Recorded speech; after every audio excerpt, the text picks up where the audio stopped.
അങ്ങനെ പറഞ്ഞ ആൾക്ക് എന്തോ പ്രശ്നമുണ്ട്. കാരണം അയാളുടെ സിനിമയിൽ അയാൾ കൺവിൻസ്ഡ് അല്ല, അതുകൊണ്ടാണ് റിവ്യൂസിനെ ആലോചിച്ചത്. അല്ല, അങ്ങനത്തെ ആൾക്കാരുണ്ട് ചേച്ചി. കാരണം മറ്റേ മെന്റലി ഒട്ടും നമുക്ക് ഇപ്പൊ ഹെൽത്തി അല്ലാത്ത ആൾക്കാര് ചിലപ്പോ അങ്ങനെ ചിന്തിച്ച് പോവാം. ചേച്ചി ഞാൻ ആസിക്കാം, ഞാൻ ആ സ്കൂളല്ലേ ചേച്ചി, എനിക്ക് അങ്ങനെ പറ്റൂ. ഞാൻ അസിക്ക സ്കൂളിലും സൗമിക സ്കൂളിലും പഠിച്ചിട്ടില്ലാത്തതുകൊണ്ട് എനിക്ക് ആകെ അർജുൻ കൂടെ അറിയാം. നമ്മ കാണുന്നത് സിനിമയിൽ വരുന്ന ഔട്ട് മാത്രമാണ്. പക്ഷെ അതിന്റെ പുറമെ എത്ര പേര് എന്നെ കാരണം കഷ്ടപ്പെട്ടിട്ടുണ്ടെന്ന് എനിക്കറിയാം. Every day is A torture ആണ്. ഇപ്പോഴും ഉണ്ടോ അങ്ങനത്തെ? എന്റെ പൊന്നേട്ടാ, എന്ത് പറയുന്നത്. ചേച്ചി അർജുൻ, വളരെ സന്തോഷം കണ്ടത്. നമസ്കാരം. വളരെ സന്തോഷം. അർജുൻ, ഈ ഒരു നടൻ ആയിക്കൊണ്ടിരിക്കുക അല്ലെങ്കിൽ ഒരു നടനായ ശേഷം അതിൻ്റെ ഒരു പാത്ത് ഭയങ്കര ബുദ്ധിമുട്ടാണ് എപ്പോഴും. എന്താണ് അർജുൻ്റെ ഒരു survival strategy? Survival strategy hard work. അതുണ്ട്. പിന്നെ നമ്മൾ ഇഷ്ടപ്പെട്ട് പരിപാടി ചെയ്യുന്നുണ്ട്. അങ്ങനെ സ്ട്രാറ്റജി ആയിട്ടും അല്ലെങ്കിൽ നിലനിൽപ്പ് എന്നുള്ള കാര്യം എന്തായാലും മനസ്സിലുണ്ട്. കാരണം വെച്ചാല് ഞാൻ അച്ഛൻ്റെ ഭാഗത്തൊക്കെ കണ്ട് വന്നതുകൊണ്ട് എത്രത്തോളം സ്ട്രഗിളിങ് ആണെന്ന് അറിയാം. പക്ഷെ സ്ട്രാറ്റജി എന്ന് പറയാനായിട്ട് ഇഷ്ടപ്പെട്ട ക്യാരക്ടർ ചെയ്യുക. പിന്നെ ഫസ്റ്റ് പടം കഴിഞ്ഞപ്പോൾ ഇന്റർവ്യൂ ഇപ്പോൾ ചോദിച്ചിട്ടുണ്ട്, റിപ്പീറ്റഡ് ക്യാരക്ടേഴ്സ് അല്ലാത്ത രീതിയിൽ ചെയ്യാൻ ശ്രമിക്കുക. ജഗതി ചേട്ടനാണ് മനസ്സിലെപ്പോഴും അതിന്റെ ആ രീതിയിൽ കണ്ടത്. കാരണം ക്യാരക്ടർ വൈസ് നോക്കിയാലും ലുക്ക് വൈസ് നോക്കിയാലും ഒരു ക്യാരക്ടർ പോലും സിമിലർ ലുക്കിൽ പോലും ഇല്ല ഒരിക്കലും. തീർച്ചയായിട്ടും അത്രത്തോളം അല്ലെങ്കിലും എന്തെങ്കിലുമൊക്കെ ആയിട്ടൊരു മാറ്റം ഏതെങ്കിലും ക്യാരക്ടർ കൊണ്ടുവരണം. പിന്നെ കഥാപരമായിട്ട് വരുന്ന ക്യാരക്ടേഴ്സ് നമുക്ക് സെലക്ട് ചെയ്യാൻ പറ്റുള്ളൂ. അപ്പൊ അതില് നമുക്ക് ഇഷ്ടപ്പെട്ടതും നമ്മൾക്ക് പറ്റുന്നതും നമുക്ക് അനുയോജ്യമായി തോന്നുന്ന ക്യാരക്ടേഴ്സ് സെലക്ട് ചെയ്ത് പോകാന്നുള്ളത് മാത്രമാണ് ഇപ്പോഴത്തെ രീതിയിൽ ചിന്തയില്. അത് മാറാം, തീർച്ചയായിട്ടും അത് മാറണമല്ലോ. അതിനാണല്ലോ നമ്മൾ ശ്രമിച്ചുകൊണ്ടിരിക്കുന്നത്. ചേച്ചി, പൊതുവെ സിനിമയിൽ അഭിനയിക്കുമ്പോൾ അല്ലെങ്കിൽ സെറ്റിലെത്തുമ്പോൾ അല്ലെങ്കിൽ ഒരു വേദിയിലെത്തുമ്പോൾ എതിർ ലിംഗത്തിൽപ്പെട്ട അല്ലെങ്കിൽ ഓപ്പോസിറ്റ് സെക്സിലുള്ള ആൾക്കാരോട് പറയാൻ എപ്പോഴും വെമ്പ് നിൽക്കുന്ന ഇഷ്യൂ അല്ലെങ്കിൽ കാര്യം എന്തായിരിക്കും, അല്ലെങ്കിൽ ഒരു അഡ്വൈസ് എന്തായിരിക്കും?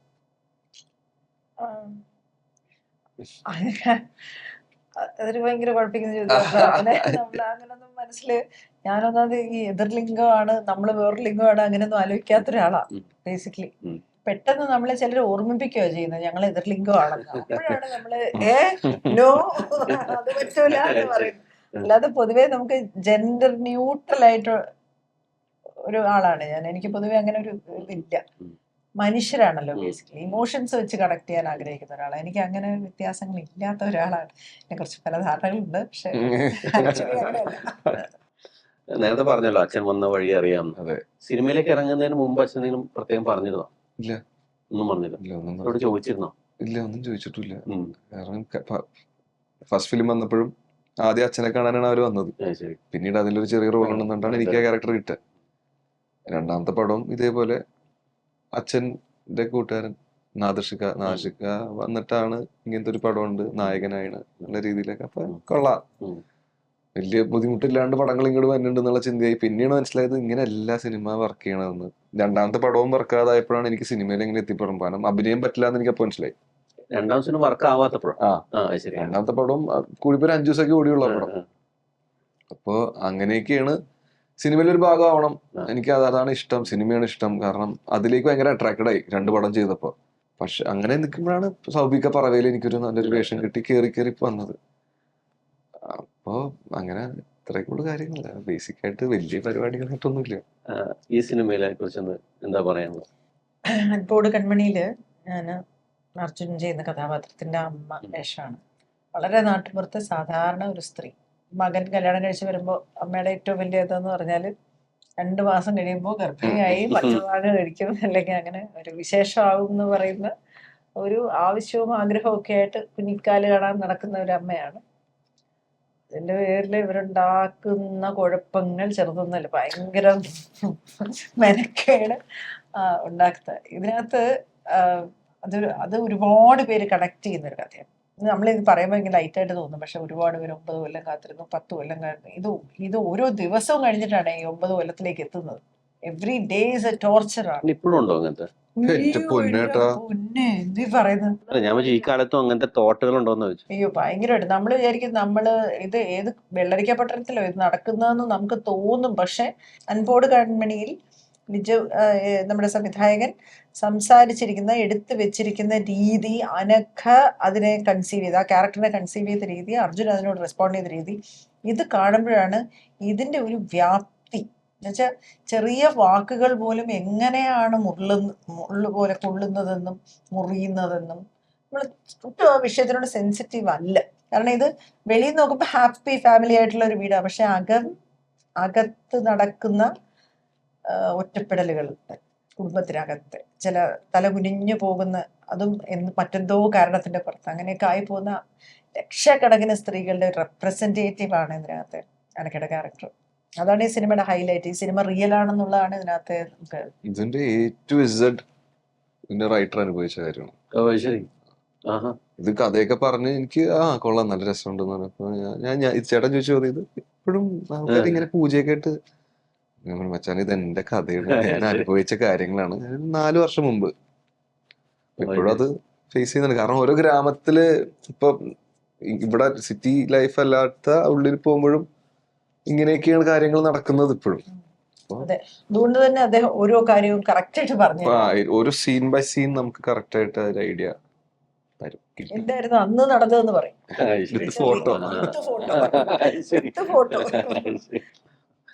അർജുൻ കുറച്ചുകൂടെ അഭിനയത്തിൽ കുറച്ചുകൂടെ ലെയ്ഡ് ബാക്ക് ആയിട്ടുള്ളൊരു ആക്ടറാണ് എനിക്ക് പേഴ്സണൽ അഭിപ്രായമാണ് തോന്നിയത്. അത് അങ്ങനെ ഒരു പാറ്റേൺ അർജുൻ സ്വയമായിട്ട് ക്രിയേറ്റ് ചെയ്തതാണ്? ഇല്ല, എനിക്ക് എന്റെ ശൈലി എങ്ങനെ ഇമ്പ്രൂവ് ആയി വരാന്നുള്ള രീതിയിലാണ് ചേട്ടൻ പറയുമ്പോഴാണ് അതിനെ പറ്റി ഞാൻ ചിന്തിക്കണത്. അല്ല, ഞാനത് മോശം രീതിയിലല്ല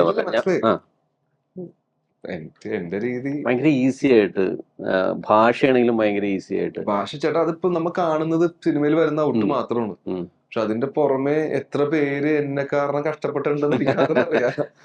ഇവിടെ തന്നെയാണെങ്കിൽ തലശ്ശേരി സ്ലാങ് പിടിക്കാനായിട്ട് ഭയങ്കര ബുദ്ധിമുട്ടാണ്. അപ്പൊ നമ്മള് സിനിമ കാണുമ്പോ ഇപ്പൊ എല്ലാരും വേണം ഒരു ഈസി ആയിട്ടാണ് ചെയ്തത്. അപ്പൊ ഞാൻ പിന്നെ അത് മാറ്റാൻ നിൽക്കുന്നിട്ടില്ല, ഓക്കെ ആയിക്കോട്ടെ. പക്ഷെ സത്യസന്ധമായിട്ട് ഇവര് ഇത്രയും നമ്മളെ സപ്പോർട്ട് ചെയ്യുന്നതുകൊണ്ടും നമുക്ക് പ്രോപ്പർ ഇൻഫർമേഷൻ നമ്മുടെ തലയിൽ ഫീഡ് ചെയ്യുന്നതുകൊണ്ട് മാത്രമാണ് നമുക്ക് അത്ര ഈസി ആയിട്ട് ചെയ്യാൻ പറ്റുന്നത്.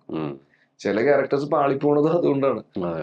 ഇപ്പൊ നമ്മൾ ശ്രമിക്കുന്നുണ്ട്, പക്ഷെ എത്തണില്ല. അപ്പൊ നമ്മൾ ഓട്ടോമാറ്റിക്കലി ഡൗൺ ആയിപ്പോ. ഇപ്പോ ഇൻഡസ്ട്രിയിൽ ആക്ടേഴ്സ് ഫേസ് ചെയ്യുന്ന അല്ലെങ്കിൽ ഫീമെയിൽ ആർട്ടിസ്റ്റ് ഫേസ് ചെയ്യുന്ന ഇഷ്യൂസ് എന്തെങ്കിലും ഉണ്ടോ, അല്ലെങ്കിൽ എന്താണ് അവരൊരു സ്റ്റാൻഡ്?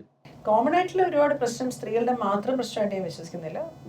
പിന്നെ ഓരോ പ്രൊഡക്ഷൻ ഹൗസസിനും ചെല്ലുമ്പോഴത്തേക്ക് ആണും പെണ്ണും ജൂനിയർ ആർട്ടിസ്റ്റുകളായിട്ടും സപ്പോർട്ടിംഗ് ആർട്ടിസ്റ്റുകളായിട്ടും ഒക്കെ വരുന്നവർ ഫേസ് ചെയ്യുന്ന പല പല പ്രശ്നങ്ങളാണ്. അത് ചിലപ്പോൾ ഒന്ന് വാഷ്റൂം ഇല്ലാത്തതിൻ്റെ പ്രശ്നമായിരിക്കും, അല്ലെങ്കിൽ ചിലപ്പോൾ നമുക്ക് അതിന് കിട്ടുന്ന സൗകര്യങ്ങൾ രാത്രി തിരിച്ചു പോകുന്നതിൻ്റെ ക്യാബിൻ്റെയും അങ്ങനെയുള്ള കാര്യങ്ങളായിരിക്കാം. ഇനി നമുക്കൊരു വർക്ക് കഴിഞ്ഞ് തിരിച്ചു വന്നാൽ അതിൻ്റെ പേയ്മെൻറ്റിന് വേണ്ടി പിന്നെയും വിളിച്ച് കാലുപിടിക്കുക. ഇതൊക്കെ ഒരു സിനിമയിൽ അഭിനയിക്കുന്നവരുടെ പൊതുവായ പ്രശ്നങ്ങളാണ്.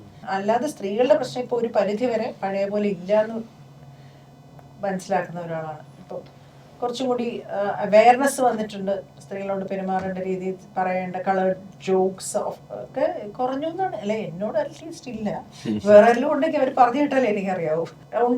ഒരുപാടുണ്ടായിരുന്നു. ഇപ്പൊ ഒരുപാട് വ്യത്യാസമുണ്ട്. ഭയങ്കര ക്ലീനാണ്. പിന്നെ ഇവരുടെ കൂടെയൊക്കെ വർക്ക് ചെയ്യുമ്പോൾ ഭയങ്കര പ്രൊട്ടക്റ്റഡ് ആണല്ലോ. ഇവർക്കുള്ള സെറ്റിൽ എന്ന് പറഞ്ഞാൽ ആർക്കും നമുക്കെന്നല്ല. ഞാനൊരു അനുഭവം പറയാമേ. ഒരു ലേഡി ഉണ്ടായിരുന്നു, അവർക്ക് ഇങ്ങനെ മുഖത്തൊരു പ്രത്യേക തരത്തിലൊരു മേക്കപ്പ് ഇടണമായിരുന്നു. അപ്പൊ അതിങ്ങനെ പുകയുന്നുണ്ടായിരുന്നു രാവിലെ തൊട്ട്. അപ്പൊ ഇവർ ഇങ്ങനെ ഇരുന്ന് വേർക്കുക, ഞങ്ങളൊക്കെ ഇങ്ങനെ വീശി കൊടുക്കും, ഒരു പാത്രം പിടിച്ചിട്ട് ഇങ്ങനെ മാറി മാറിയൊക്കെ വീശി കൊടുക്കും.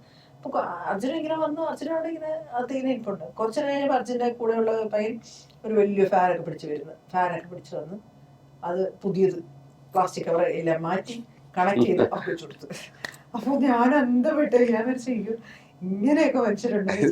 സംഭവം വെച്ചാല് പുതിയ പ്രൊഡക്ഷൻ ടീമായിരുന്നു. ഫാനൊന്നും ഇല്ല, ചേച്ചി മൊത്തം പേസ്റ്റ് ഒക്കെ പറ്റി കോമഡി. അപ്പൊ നമുക്ക് കാണുമ്പോ തന്നെ അയ്യോ ഇത് പണിപ്പാള്. കാരണം നമ്മള് കുരു കളയാൻ വേണ്ടി പേസ്റ്റ് പറ്റുമ്പോ തന്നെ അവിടെ അങ്ങനെയുള്ള. അപ്പൊ ഞാൻ അർജുനോട് ചോദിച്ചു, അർജുന എങ്ങനെ ആവുന്ന പറഞ്ഞു, ചേച്ചി ഞാൻ ഞാൻ ആ സ്കൂളല്ലേ ചേച്ചി, എനിക്ക് അങ്ങനെ പറ്റൂ. ഞാൻ അസിക്ക സ്കൂളിലും സൗമിക സ്കൂളിലും പഠിച്ചിട്ടില്ലാത്തോണ്ട് എനിക്ക് ആ അർജുൻ കൂടെ അറിയാവുള്ളൂ. സത്യം, നമ്മള് വന്ന വഴികളും പെരുമാറണം, അവരെങ്ങനെ ആൾക്കാരെ നോക്കണം, നമുക്ക് കണ്ടു. അപ്പൊ നമുക്ക് അത് കാണുമ്പോ ഇവര് ചെയ്യുമ്പോൾ നമുക്ക് കണ്ടില്ല എന്ന് വെക്കാൻ ഒരിക്കലും പറ്റില്ല. അർജുനോട് വർക്ക് ചെയ്ത് കഴിഞ്ഞാൽ എനിക്ക് ആസിഫ് അലിയും പിന്നെ സൗബിനെയും കാണുമ്പോൾ എനിക്ക് അങ്ങ് ആരാധനയാണ്.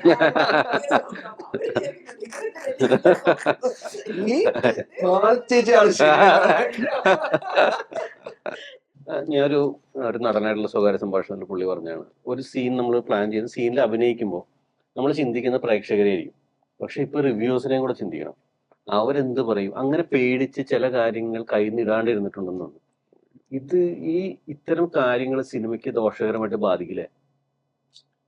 അങ്ങനെ പറഞ്ഞ ആൾക്ക് എന്തോ പ്രശ്നമുണ്ട്. കാരണം അയാളുടെ സിനിമയിൽ അയാൾ കൺവിൻസ്ഡ് അല്ല, അതുകൊണ്ടാണ് റിവ്യൂസിനെ ആലോചിച്ചത്. അങ്ങനെയുള്ള ഉടായ്പ കഥകൾ ചെയ്യാതിരിക്കുന്നത് ഭേദം. ബൊഗെയിൻവില്ല എന്ന് പറയുന്ന ഒരു സിനിമ ചെയ്യുമ്പോൾ അതിനകത്ത് വയലൻസ് ഉണ്ടല്ലേ വേറൊന്നുണ്ട് എന്ന് പറയുമ്പോൾ ഇത് എന്റെ സിനിമയാണ് എന്ന് പറയുന്ന ഒരാൾക്ക് റിവ്യൂവേഴ്സിനെ ഭയമില്ല. ഇനി എന്നെ ഒരു കുറ്റം പറഞ്ഞു, ഞാൻ ഇനി സിനിമയിലേക്കേ ഇല്ല എന്നും പറയാൻ ഒക്കില്ല. അത്രയും ഭാരം എനിക്ക് എന്നെ കുറിച്ചില്ല.